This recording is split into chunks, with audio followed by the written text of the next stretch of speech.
ইসরায়েলে নতুন করে হামলা শুরু করেছে ইরান। দখলদার ইসরায়েলে নতুন করে মিসাইল হামলা শুরু করেছে ইরান।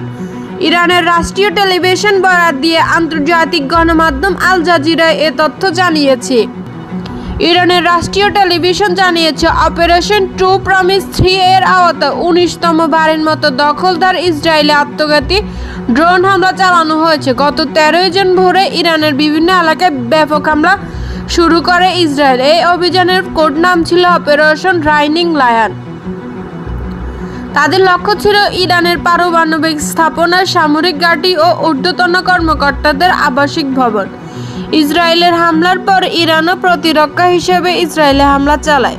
তাদের অভিযানের নাম ছিল ট্রু প্রমিস 3। নবম দিনে গড়িয়েছে ইরান ও ইসরায়েলের মধ্যকার সংঘাতে এখন পর্যন্ত দুই দেশের ব্যাপক ক্ষয়ক্ষতি হয়েছে।